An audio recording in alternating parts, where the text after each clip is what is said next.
இங்க பாரு, இதுல என்ன எழுதியிருக்குன்னா அடுத்த 1 வருஷத்துக்கு மாசத்துக்கு 12,000 ரூபான்ற கணக்குல நீ உங்களுக்கு வீட்டு வேலை எல்லாம் செஞ்சு கொடுக்கணும். அதாவது வீட்டை பெருக்கிறது, சமையல் பண்றது, பாத்திரம் கழுவுறது. ஒருவேளை நீ அட்வான்ஸ் வாங்கினீனா அதை மாசமே கட் பண்ணிடுவாங்க. கொஞ்சம் கொஞ்சமா தான் எடுத்துப்பாங்க. ஒருவேளை நீ வேலையை விடுறீனா 1 மாசத்துக்கு முன்னாடி நீ சொல்லிடணும். அப்புறம் மொத்த பைசாவும் நீ கொடுத்துடணும். சரி சொல்லு, வேலை ஓகேவா? அப்பனா சரி, இதுல ஒரு கை நாட்டு வச்சிரு.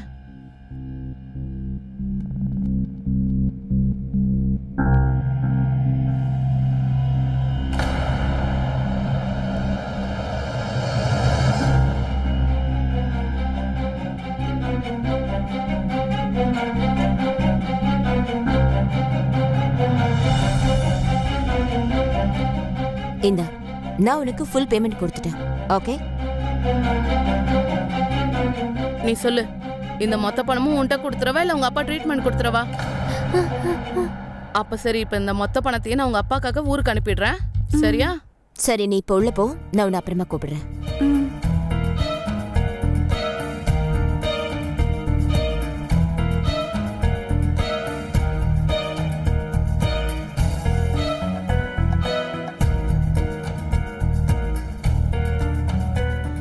இந்த பொண்ணோட மதிப்பு 5 லட்சம் ரூபா.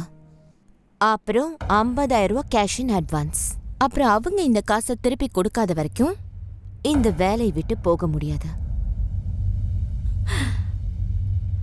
இங்க பாரு, நீ எவ்வளவு பணம் கேட்டியோ நான் அவ்வளோத்தையும் கொடுத்துட்டேன். ஆனா ஒருவேளை இதுக்கப்புறம் ஏதாவது ஆச்சுன்னா எல்லா பொறுப்பும் உன்னோடது தான். என்ன மேடம் நீங்க? அவளால பேச முடியாது, எழுத படுக்க தெரியாது. ஆரம்பத்துல இருந்தே உங்க கால்ல இருக்க செருப்பு மாதிரி அவளை உங்க பொறுப்புல வச்சுக்கோங்க. எங்கேயும் தப்பிக்க கூட முடியாது. உடம்பு சரியில்லாமல ஆகாதுல? அப்படியெல்லாம் ஒண்ணும் இல்ல. அவ கிராமத்தோட நாட்டுக்கட்ட. எந்த மாதிரி வெட்டுறீங்களோ அந்த மாதிரி தான் வளரும். கொஞ்சமா சாப்பாடு போட்டீங்கன்னா நல்லா வேலை செய்வா. அப்புறம் மேடம், அவளுக்கு ஏதாவது ஆச்சுன்னா கூட நான் இருக்கேன்ல.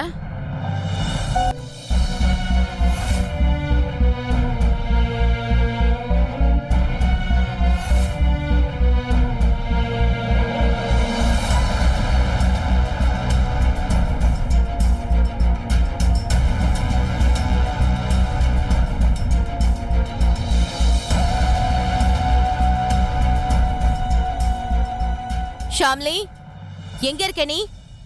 மகாராணி இங்கதான் இருக்கீங்களா? இந்தா. அப்புறம் கேளு, மிஷின்ல இருக்க துணி எல்லாத்தையும் கையில துவைச்சிரு. காலர்ல இருக்க அழுக்கெல்லாம் போகாது. சரி, இதை சீக்கிரமா துவைச்சு முடி, நிறைய வேலை இருக்கு.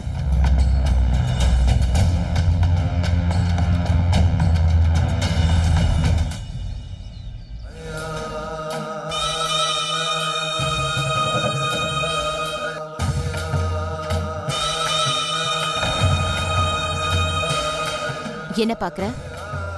பேபி, இவ செம்ம ஃபிகரா இருக்கா. என்ன இவ வலையில விழுந்துட்டியா? நீலாம் திருந்தவே மாட்டியா? அட, திருந்துறதுல என்ன பிரயோஜனம்?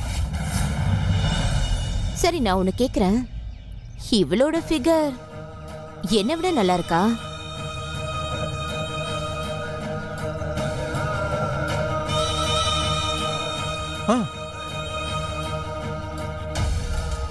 ஒருவேளை இந்த பொண்ணை வச்சு நம்ம வேலையை முடிச்சுக்கிட்டோம்னா யோசிச்சு பாரு, நமக்கு எவ்வளவு லாபம் வரும்னு. எப்படி? ஒருவேளை இவளை ஒரு ராத்திரிக்கு மந்திரிக்கு நம்ம கிஃப்ட் பண்ணோம்னா அப்புறம் உனக்கு எதிரா இருக்கிற கரப்ஷன் ஃபைல அவர் கிளியர் பண்ணிடுவாரு. அந்த மந்திரி ஓ மேலதான் ரொம்ப இன்ட்ரெஸ்டா இருக்காரு. எனக்கு அவன் மூஞ்சிய பார்த்தால எரிச்சலா வருது. அவன் பேசிட்டு இருக்கப்போவே நாத்தம் வாயில இருந்து அப்படி வருது. அது மட்டும் இல்லாம அவன் ஏன் மேல ஒன்னும் இன்ட்ரெஸ்ட் இல்ல, என்னோட ஃபிகர் மேலதான். அப்புறம் யோசி, என்னோட ஒரு நல்ல ஃபிகரும் பாட்டிலும் கிடைச்சதுன்னா எனக்கு தெரிஞ்சவ சந்தோஷமாயிடுவான். It's a good idea. ஆனா அவளுக்கு இவ்வளவு வயசா இருக்கே, அவ ஃப்ரெஷ் தானா இல்லையான்னு முதல்ல அதை தெரிஞ்சுக்க. இது என்ன பெரிய விஷயமா? இப்பவே நான் கேக்குறேன், நீ பெட்ரூம்க்கு போ. சரி.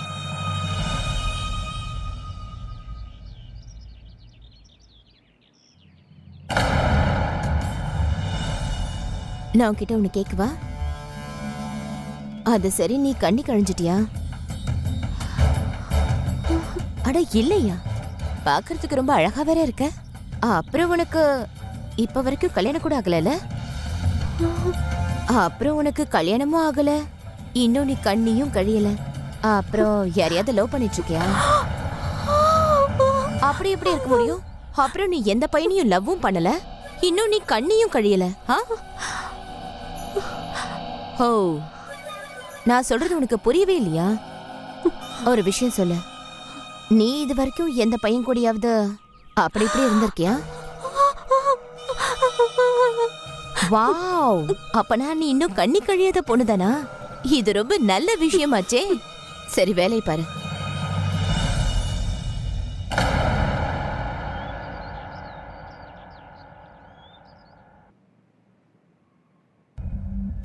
இங்க பாரு டார்லிங், நான் எல்லாத்தையும் கேட்டுட்டேன். அவ இன்னும் கண்ணி பொண்ணுதான்.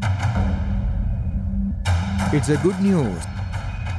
ஆனா அவ மந்திரி கிட்ட போறதுக்கு ஒத்துப்பாலாம் இல்லையான்னு தெரியலையே. ஒத்துக்குவாளான்னு தெரியல, ஆனா ஒத்துக்க வச்சுதான் ஆகணும். அதுல நீ தான் எக்ஸ்பர்ட் ஆச்சே. ஓகேனா அடுத்த மாசம் மந்திரியை நாம வீட்டுக்கே கூப்பிட்டுறலாமா? ஆனா ஒரு தடவை என்னோட சஸ்பென்ஷன் ஆர்டர் கேன்சல் ஆயிடுச்சுன்னா அதுக்கப்புறம் நான் உன்னை இந்த சிட்டில இருக்க ரொம்ப பெரிய 5 ஸ்டார் ஹோட்டல்ல நான் உனக்கு பார்ட்டி கொடுப்பேன். பார்ட்டியா? எனக்கு கோல்டுல ஒரு பிரேஸ்லெட் வேணும். அட, கோல்டுல என்ன இருக்கு? உனக்காக நான் எல்லாமே பண்ணுவேன்.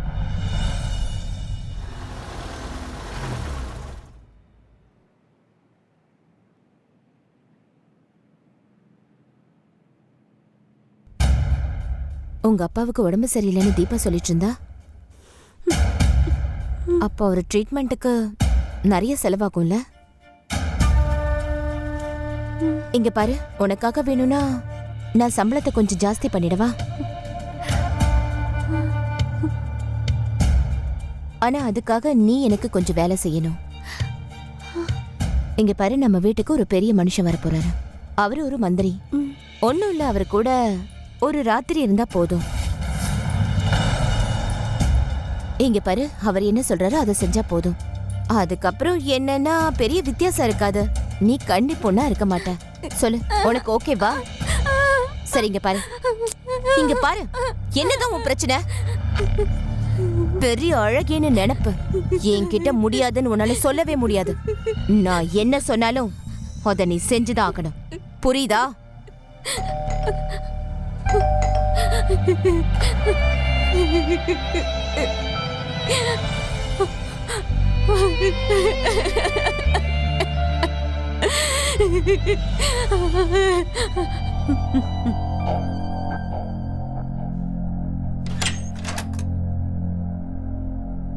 ஹலோ அக்கா, எப்படி இருக்கீங்க? சைலேஷ், நீயா? ஆமாக்கா, நான் தான். எப்படி இருக்கீங்க? நான் நல்லா இருக்கேன். உள்ள வா. ட்ரிப் எப்படி இருந்துச்சு? வாவ், சூப்பரா இருந்துச்சுக்கா.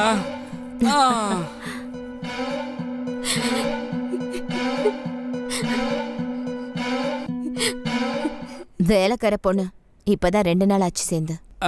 உன் பேர் என்னம்மா? அது என்னன்னா அவளால பேச முடியாது.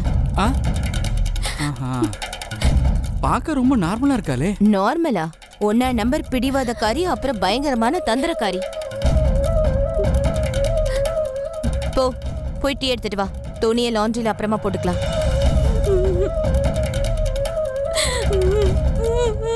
என்ன சொல்ற நீ? எனக்கு தெரிஞ்சு இவளுக்கு இப்ப இங்க வேலை செய்ய பிடிக்கலன்னு நினைக்கிறேன். இங்க இருக்கிறதுக்கும் பிடிக்கல. என்ன சரியா சொன்னா? இருக்க பிடிக்கலன்னா என்ன அர்த்தம்? 5 லட்சம் ரூபாய் லோன் கொடுத்திருக்கேன், கேஷ் 50,000 ரூபாய் கொடுத்திருக்கேன். சரிக்கா, நீங்க கேஷ் கொடுத்தேன்னு சொல்றீங்க, ஆனா ப்ரூஃப் இருக்கு உங்ககிட்ட? இருக்கு. ஏன் அவகிட்ட கேட்டு பாரு. இங்க பாரு, தீபா உன்னை இங்க கூட்டிட்டு வரும்போது உங்க அப்பாவுக்காக நான் அவகிட்ட 50,000 ரூபாய் காசு கொடுத்தேன்ல? சொல்லு, கொடுத்தேன்ல? பாத்தியா? அப்ப இந்த 5 லட்சம் என்ன ஆச்சு? எனக்கு தெரியும், இந்த போலீஸ்காரங்க எல்லாத்தையுமே சந்தேகமா தான் பாப்பாங்க. அதனாலதான் இவகிட்ட 5 லட்சம் ரூபாய்க்கு அக்ரிமெண்ட்ல சைன் வாங்கினேன். தினேஷ், நீங்க போய் அந்த அக்ரிமெண்ட் எடுத்துட்டு வாங்களேன். இப்ப எது உண்மை எது பொய்ன்னு உனக்கே தெரிஞ்சிடும். இந்த பத்திரத்தை பார்க்கும்போது என் அக்கா கிட்ட இருந்து 5 லட்ச ரூபா லோன், அப்புறம் 50,000 ரூபாய் அட்வான்ஸ் வாங்கியிருக்கேன்னு தெரியுது. அது மட்டும் இல்லாம இந்த பத்திரத்துல என்ன எழுதிருக்குன்னா, இந்த லோனை நீ முழுமையா அடைக்கிற வரைக்கும் இந்த வீட்டை விட்டு நீ போகக்கூடாது. ஒருவேளை நீ அப்படி தப்பிச்சு ஓடினா உன்னை இவங்க தூக்கி உள்ள வைக்கலாம். இங்க பாருமா, முடிஞ்சா நீ இவங்க பணத்தை திருப்பி கொடுத்துரு, அப்படி இல்லைன்னா இங்கேயே வேலை பாரு. இதுல என்ன பிரச்சனை இருக்கு உனக்கு?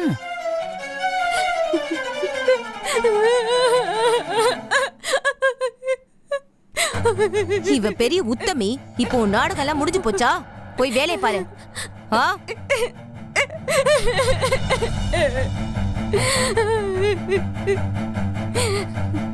எனக்கு என்னமோ நீ தான் பெரிய பிரச்சனை பண்ணிட்டு இருக்கேன்னு தோணுதுக்கா. இங்க பாரு சைலேஷ், இந்த உலகம் ஒண்ணும் ரொம்ப சாதாரணம் கிடையாது. நிறைய பிரச்சனைகள் இருக்கு. உனக்கு எங்க வேணுமோ அங்க உன் புத்தியை தீட்டு.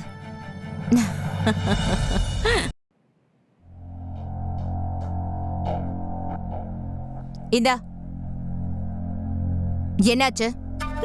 சாப்பிட மாட்டியா? நான் உனக்கு என்ன சாப்பாடு எடுத்துட்டு வந்திருக்கேன் தெரியுமா? பாரு பாரு, பாசுமதி அரிசி 1 கிலோ 240 ரூபா. அப்புறம் இந்த ரொட்டி இருக்குல்ல, இது மல்டிகிரெயின்ல பண்ண ரொட்டி. அப்புறம் இந்த பன்னீர் ஒரு பிராண்டட் கம்பெனி. இதெல்லாம் எதுல பண்ணாங்கன்னு தெரியுமா? உங்க ஊர்ல பண்ற மாதிரி கடலை எண்ணெயில எல்லாம் பண்ணதில்ல, ஆலிவ் ஆயில பண்ணது. வெளிநாட்டுல இருந்து வர எண்ணெய். இப்ப உனக்குன்னு நான் என்ன சமையல தனியாவா பண்ண முடியும்? நீயும் இந்த சாப்பாடை தான் சாப்பிட்டாகணும். இங்க பாரு, என் பேச்ச கேளு, இல்லனா உன்னோட வாழ்க்கைய மும்பையோட சாக்கடை மாதிரி ஆக்கிடுவேன். நான் சொல்றது புரியுதா? ஆ?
இன்னும் நீ சாப்பிடலையா?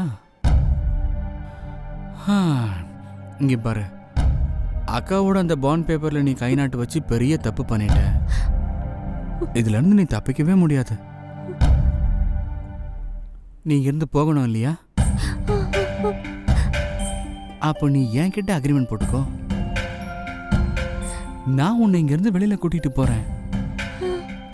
என் ஃப்ரெண்ட்ஷிப் உனக்கு ஓகேவா?